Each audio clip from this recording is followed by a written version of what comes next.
সবার চেহারায় দাড়ি থাকবে তো ইনশাল্লাহ? প্যান্ট টাকনুর উপরে উঠবে তো ইনশাল্লাহ? আমরা হারাম সম্পর্কগুলো ত্যাগ করতে পারবো তো ইনশাআল্লাহ? হালাল সম্পর্কে থাকবো তো ইনশাআল্লাহ? হালাল রিজিক খাবো তো ইনশাআল্লাহ?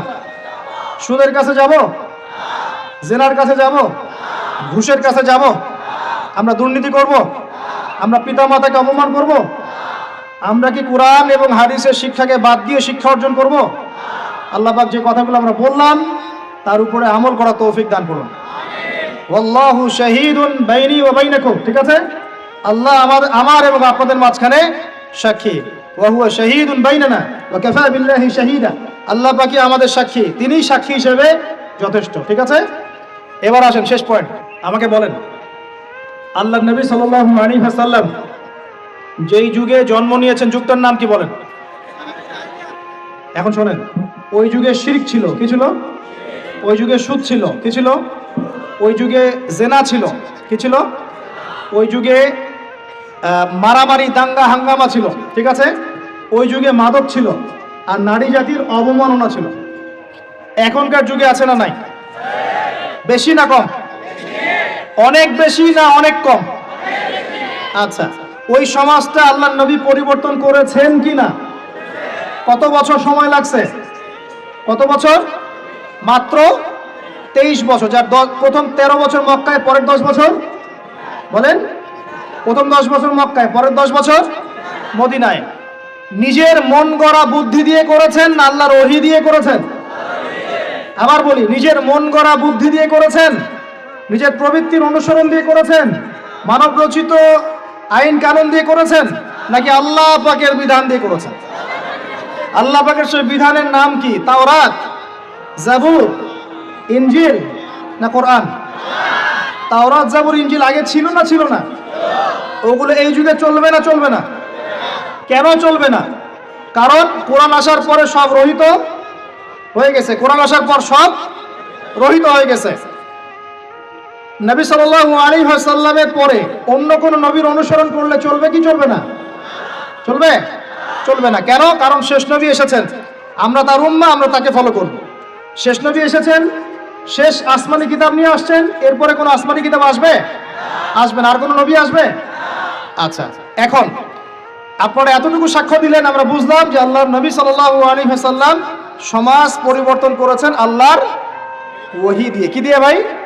সেই ওহী সমান সমান কোরআন এবং হাদিস। কোরআন এবং ওহী সমান সমান বলি কোরআন এবং, আবার বলেন ওহী সমান সমান কোরআন এবং হাদিস। আছে না নাই? হাদিস লাগবে না লাগবে না? না শুধু কোরআন মানলেই হবে? শুধু হাদিস মানলে হবে? শুধু কোরআন মানলে হবে? না দুটো একসাথে মানতে হবে? আচ্ছা, এবার আসেন, নবী সাল্লাল্লাহু আলাইহি ওয়াসাল্লাম কোরআন এবং হাদিস দিয়ে প্রথমে সাহাবীদেরকে শিখিয়েছেন না শিখান নাই? জ্ঞান শিখিয়েছেন কি না? প্রথম ওহী কি বিষয় এসেছিল? নামাজ, যাকাত, পর্দা, জিহাদ, নাকি জ্ঞান শিক্ষা? প্রথম ওহী কোনটা? ইকরা বিসমি রাব্বিকাল্লাযী। তাহলে প্রথম ওহী কি কেন্দ্রিক? রাজনীতি কেন্দ্রিক, অর্থনীতি কেন্দ্রিক, না শিক্ষা কেন্দ্রিক? তাহলে প্রথম ওহী হচ্ছে শিক্ষা কেন্দ্রিক। ইকরা বিসমি রাব্বিকাল্লাযী, তাহলে পড়ুন আপনার রবের নামে যিনি আপনাকে সৃষ্টি করেছেন। মানে পড়ুন আপনার রবের নামে যিনি আপনাকে, তার মানে শিক্ষা কাকে বলে? শিক্ষা তাকে বলে যা আমাকে রব চেনাবে। আবার বলেন, শিক্ষা কাকে বলে? যা আমাকে রব্বিকাল্লাযী খালাক, ইকরা বিসমি রব্বিকাল্লাযী খালাক, পড়ুন আপনার সেই রবের নামে যিনি আপনাকে সৃষ্টি করেছেন। তাহলে শিক্ষা কাকে বলে? যা আমাকে আমার রব চেনাবে। তাহলে যে শিক্ষা আমাকে রব থেকে দূরে সরায় সেটা কি? যে শিক্ষাটা আমাকে আমার রব থেকে দূরে সরায় সেটা কি? সুশিক্ষা না কুশিক্ষা? সুশিক্ষা না কুশিক্ষা? আরো আসতে বলেন, সুশিক্ষা না কুশিক্ষা? যে শিক্ষা আমাদেরকে রব থেকে দূরে সরায় সেটা কি সুশিক্ষা না কুশিক্ষা? আর যে শিক্ষা আমাদেরকে রবের কাছাকাছি নিয়ে যায় সেটার নাম কি? সুশিক্ষা। নবী সাল্লাল্লাহু আলাইহি ওয়াসাল্লাম সমাজ পরিবর্তন করেছেন কোন শিক্ষা দিয়ে? সুশিক্ষা না কুশিক্ষা? আচ্ছা, এবার তিনি সাহাবীদেরকে এটা শিক্ষা দিলেন। একই সাথে তিনি কি শুধু শিক্ষাই দিয়েছেন না আমল করে দেখিয়েছেন? শুধু বলেই গেছেন না আমল করে দেখিয়েছেন? আচ্ছা, তিনি কি শুধু বাহ্যিক শিক্ষাই দিয়েছেন না কলবটাকেও পরিবর্তন করেছেন? আধ্যাত্মিকত্ব তাস্কিয়া অর্জন করা হয়েছিল না হয় নাই? হয়েছে। এই শিক্ষাটার দাওয়াত মানুষকে দিয়েছেন না দেন নাই? এরপরে তার উপর অত্যাচার এসেছে না আসে নাই? তার তিনি সবর করেছেন না করেন নাই? তাকে দেশ থেকে চলে যেতে হয়েছে না হয় নাই? মদিনায় কি ইসলামিক রাষ্ট্র কায়েম হয়েছে কি হয় নাই? তারপরে ওই ওহির বিধানকে প্রতিষ্ঠা করার জন্য দাওয়াতের সাথে সাথে জিহাদ করতে হয়েছে কি হয় নাই? এভাবে বদর উহুদ খন্দকের পথ পাড়ি দিয়ে মক্কা বিজয় হয়েছে কি হয় নাই? তাহলে পুরো সমাজটা পরিবর্তন হলো কিসের বদৌলতে? আল্লাহ পাকের ওহির রেভলিউশন বা বিপ্লবের বদৌলতে। আবার বলি, আল্লাহ পাকের ওহির রেভলিউশন বা বিপ্লবের বদৌলতে। এখন আসেন, এই সিলসিলা কি নবীর ইন্তেকালের পরপর বন্ধ হয়ে গিয়েছিল নাকি পুরো চলতে আছিল? সাহাবায়ে কেরাম কি ওই নীতির উপরে ছিলেন কি ছিলেন না? আবু বকর সিদ্দিক ছিলেন না? ওমর ইবনে খাত্তাব, উসমান বিন আফফান, আলী ইবনে আবি তালেব, তারা ওই নীতির উপর ছিলেন কি ছিলেন না? তারপরে চার ইমামের যুগে তারা ছিলেন না? তারপরে ফুকাহায়ে কেরামের যুগে ছিলেন না? মুহাদ্দিসিনে কেরাম তারা ছিলেন না? এভাবে যুগের পর যুগ ইসলামী শিক্ষাকে বাদ দিয়ে মুসলিমরা সফল হয়েছে না ইসলামী শিক্ষা বুকে ধারণ করে সফল হয়েছে? আরো আসতে বলেন। ইসলামী শিক্ষাকে বুকে ধারণ করে যুগের পর যুগ আমরা সফল হয়েছিলাম না এটাকে বর্জন করে সফল হয়েছিলাম? এবার আসেন, এখনকার আধুনিক বিশ্বের যে কোনো সাবজেক্ট আমি চ্যালেঞ্জ করতেছি, chemistry, physics, astrophysics, philosophy, political affairs, অর্থনীতি, ম্যাথামেটিক্স, সায়েন্স অ্যান্ড টেকনোলজি, যে কোনো সাবজেক্টের গোড়ায় আপনি যাবেন, আপনি ওই সোনালী যুগের কোনো না কোনো মনীষীকে খুঁজে পাবেন। আমি কথা বুঝতে পারলেন? এই বিশ্বের যে কোনো সাবজেক্ট কিসের প্রযুক্তির বড়াই করতেছেন? অ্যালগরিদম ছাড়া প্রযুক্তি অচল। আপনি ল্যাপটপ খুলতে পারবেন না, টাইপ করতে পারবেন না। যে বইটা ইসলামের এগেইনস্টে লিখেছেন ওই বইটা টাইপ করতে পারবেন না যদি অ্যালগরিদম না থাকে। আর সেই অ্যালগরিদম আবিষ্কার করেছেন একজন মুসলিম মনীষী। মেডিকেল সায়েন্সে যাবেন, মেডিকেল সায়েন্সের যত থিওরি আছে ইবনে সিনার বইয়ের উপর দাঁড়িয়ে আছে। কার বইয়ের উপরে? এই যে আপনি ফিলোসফিক্যাল থটসের কথা বলেন, দার্শনিক মতবাদগুলোর কথা বলেন, আপনি ইমাম গাজ্জালির বাইরে যেতে পারবেন না। আমি ইবনে রুশদের বাইরে যেতে পারবো না। আপনি অ্যাস্ট্রোফিজিক্সের কথা বলেন, কেমিস্ট্রির কথা বলেন, জাবির ইবনে হাইয়ান ছাড়া কেমিস্ট্রি অচল। তোমরা এগুলো জানো না? জীববিজ্ঞান এরা পারবে? জীববিজ্ঞান কি ইবনে সিনার থিওরির বাইরে যেতে পারবে? ম্যাথামেটিক্স ওমর খৈয়ামের বাইরে যেতে পারবে? আল খাওয়ারিজমির বাইরে যেতে পারবে? ইবনে রুশদের বাইরে যেতে পারবে? এরকম বহু নাম বলতে থাকলে সারা রাত যাবে, আমার কাছে নোট করা আছে। এমন কোন সাবজেক্ট নাই। এখনকার বিশ্বের চলমান শিক্ষানীতি নিয়ে এত কথা বলছেন, শিক্ষানীতি এইটা ওইটা, ইসলাম, সেকুলারিজম, ডেমোক্রেসি ইত্যাদি, কোন সাবজেক্ট আপনি এই বিশ্বে চালাতে পারবেন না যে সাবজেক্টের গোড়ায় কোনো না কোনো মুসলিম মনীষীকে খুঁজে পাবেন। বিশ্বকে আমরা করে দিলাম, বিশ্বকে কারা করে দিল? এইভাবে 1-2 বছর নয়, প্রায় 1200 বছর। কত বছর? প্রায় 1200 বছর এই পুরো বিশ্বটাকে আমরা শাসন করেছি। শুধু শিক্ষানীতি নয়, আমরা অর্থনীতি শাসন করেছি, আমরা পলিটিক্যাল অ্যাফেয়ার শাসন করেছি, রাজনীতি শাসন করেছি। ওরা আমাদের জমিতে থাকতো, ট্যাক্স দিয়ে, কর দিয়ে থাকতো। ওরা ইহুদি খ্রিস্টানরা আমাদের জমিতে থাকতো ট্যাক্স দিয়ে, কর দিয়ে। আর আজকে আমাদের ওদের কাছে লোন চাইতে হয়, ওরা শর্ত আরোপ করে। কোথায় আসছে আমরা চিন্তা করছেন? ইতিহাস সেই কবে ভুলে গেছে। শিক্ষার আপনি যে সেক্টরে যাবেন, আপনি গিয়ে দেখবেন সেখানে কোনো মুসলিম মনীষীর অবদান আছে। আপনি আল খাওয়ারিজমি বাদ দিয়ে, ইবনে রুশদকে বাদ দিয়ে, ইমাম গাজ্জালিকে বাদ দিয়ে, জাবির ইবনে হাইয়ানকে বাদ দিয়ে, ইবনে সিনাকে বাদ দিয়ে, এনাদেরকে বাদ দিয়ে আপনি সাহিত্য খুঁজে পাবেন না, আপনি দর্শন খুঁজে পাবেন না, আপনি ম্যাথামেটিক্স খুঁজে পাবেন না, কেমিস্ট্রি, ফিজিক্স, সায়েন্স খুঁজে পাবেন না। এখন আমাকে বলেন, ওই সময়কার এই মনীষীরা কি ইসলামী শিক্ষাটাকে বাদ দিয়ে শুধুমাত্র বৈষয়িক শিক্ষায় শিক্ষিত ছিলেন, না ইসলামী শিক্ষার সাথে বৈষয়িক শিক্ষা দুটোই শিখেছেন? কোনটা বলেন? কথা বলেন। একটা শিখেছেন না দুটোই শিখেছেন? এখন এই সিলসিলা চলতে চলতে চলতে এই 1914 সাল থেকে নতুন একটা নিউ ওয়ার্ল্ড অর্ডার শুরু হলো। শব্দটা কি বললাম? New world order.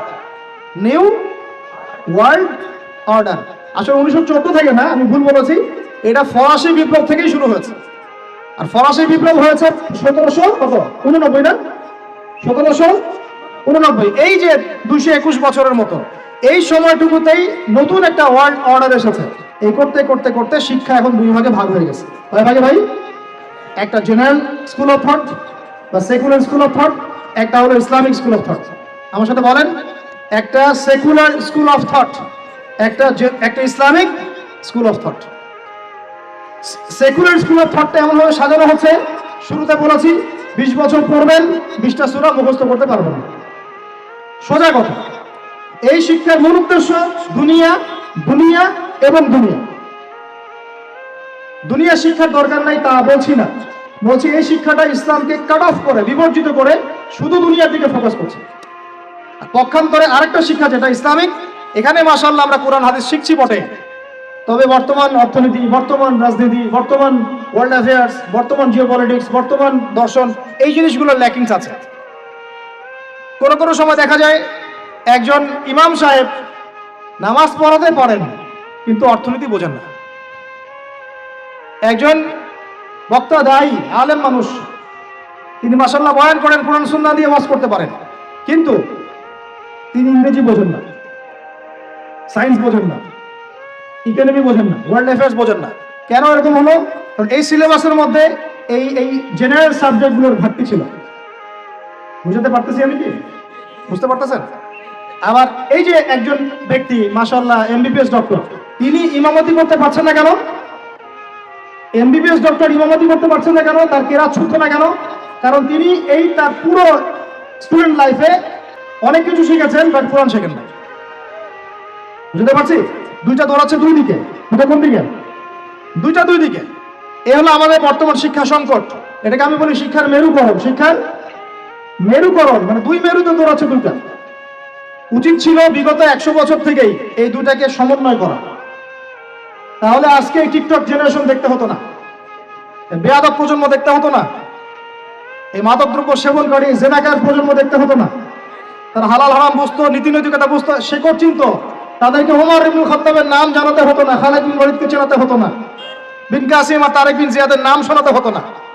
সমস্যাটা বুঝতে পারছেন ভাই? কোন জায়গায় সমন্বয় হয় নাই? কি হয় নাই?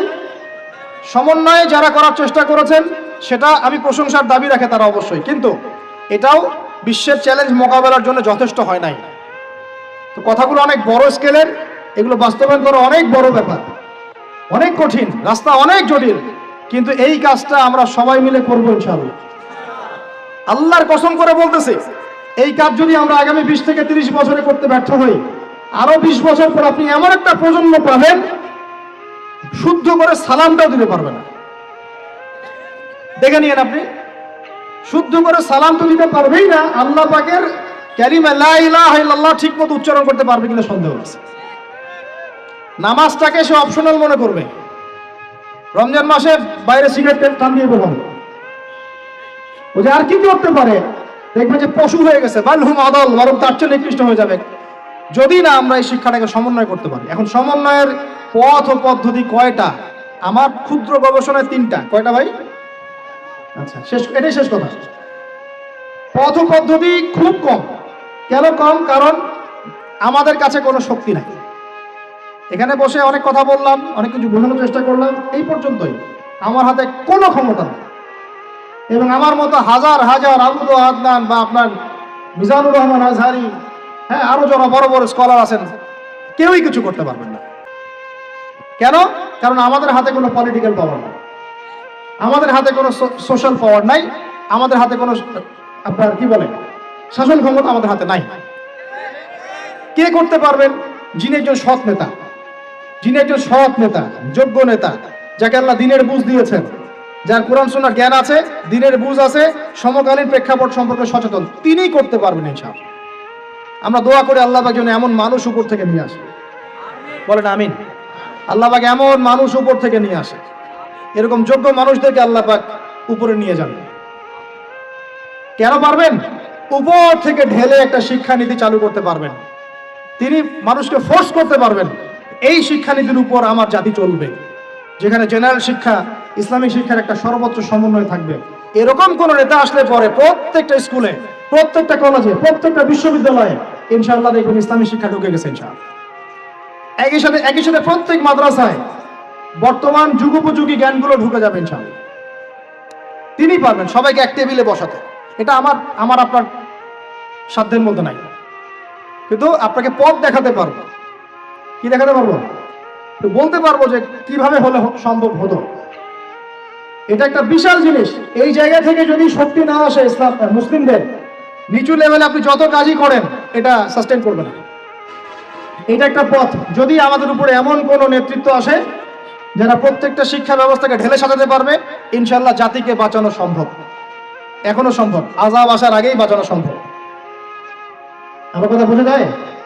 এক নাম্বার পথ। এই পথটা কঠিন না সহজ? বলেন। মারাত্মক কঠিন। এটা কি মারাত্মক কঠিন? কারণ এটা সম্পূর্ণ আল্লাহ পাকের ইখতিয়ার। কারণ কুলিল্লাহুম্মা মালিকাল মুলক তুতিল মুলকা মান তাশা ওয়া তানজিউল মুলকা মিম্মান তাশা। আল্লাহ পাক হচ্ছেন ক্ষমতার অধিকারী, যাকে ইচ্ছা ক্ষমতা দেন, যার ইচ্ছা কেড়ে নেন। আয়াতটা মনে আছে?